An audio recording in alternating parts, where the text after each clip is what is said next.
લોકશાહીનું સૌથી મોટું પર્વ આવી ચૂક્યું છે। મતદાનને બસ હવે ગણતરીના જ દિવસો બાકી છે ત્યારે રાજકોટ જિલ્લા મુખ્ય ચૂંટણી અધિકારી પ્રભવ જોશી સર આપણી સાથે જોડાયા છે। સર, તમામ તૈયારીઓ થઈ ચૂકી છે, તંત્ર પણ સજ્જ છે, શું સંદેશો આપશો રાજકોટ લોકસભા બેઠકની જનતાને? અત્યારે તૈયારીની વાત કરીએ તો ઈવીએમનું કમિશનિંગ પૂર્ણ થઈ ગયું છે। એ ઈવીએમઓ અલગ અલગ વેરહાઉસીસમાં જે પ્રાંત અધિકારીના અધ્યક્ષસ્થાનમાં હોય છે ત્યાં પહોંચી ગયા છે। કર્મચારીઓની 2 તાલીમો પૂરી થઈ ગઈ છે, એટલે ચૂંટણી તંત્ર જે છે એ સજ્જ થઈ ગયું છે। અને હું આપના માધ્યમથી તમામ દર્શક મિત્રોને પણ એ જ કહું છું કે પૂછવા માંગુ છું કે શું તમે સજ્જ છો 7 તારીખે મતદાન કરવા માટે? સર, મતદાન જાગૃતિ માટે રાજકોટ જિલ્લા કલેક્ટર તંત્ર દ્વારા અનેક પ્રયાસો હાથ ધરાયા અને લોકોએ સરાહના પણ કરી। મત એક કિંમતી મત કહેવાય, એક પવિત્ર મત, એક મતની કિંમત પણ ઘણી હોઈ શકે। આપના તરફથી લોકોને મતદાન માટે શું અપીલ કરશો?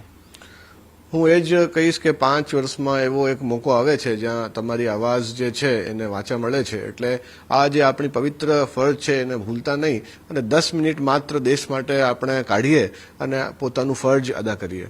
સેન્સિટિવ બૂથ કેટલા જાહેર કરવામાં આવ્યા છે અને કઈ પ્રકારની વ્યવસ્થા બૂથ ઉપર રાખવામાં આવી છે?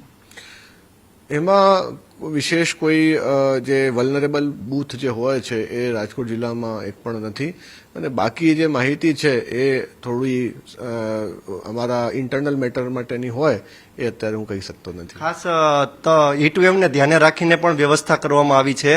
જે મતદારો છે તે બપોરના સમયે નહીં પરંતુ સાંજના સમયે વધુ મતદાન થાય તેવી પણ અત્યારે વાત સામે આવી રહી છે। તો 6 વાગ્યે જે એક્ઝેક્ટ મતદાન કરવા આવે તેને ટોકન સહિતની પણ વ્યવસ્થા રાખવામાં આવી છે। જી, જે મતદાર 6 વાગ્યા સુધી પહોંચી જશે એમને ટોકન આપવામાં આવશે અને એ લોકો વોટ કરી શકશે। છતાં હું આપના થકી વિનંતી કરીશ કે આપ લોકો વહેલા જ આવી જાઓ, 6 વાગ્યાની રાહ ના જોતા, અને સવારમાં જ આપણે મતદાન પૂરું કરી લઈએ।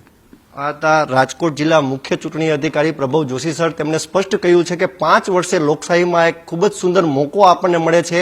મતદાન આપણી પવિત્ર ફરજ છે, તો આપણે આપણો કિંમતી અને પવિત્ર મત વહેલી સવારે જ આપી દઈએ અને આપણે આપણા જે મનગમતા ઉમેદવાર છે તેને મત આપી દેશની ઉન્નતિને આગળ વધારીએ। કેમેરા પર્સન અભય ત્રિવેદી સાથે ઋષિ દવે, ન્યૂઝ કેપિટલ, રાજકોટ।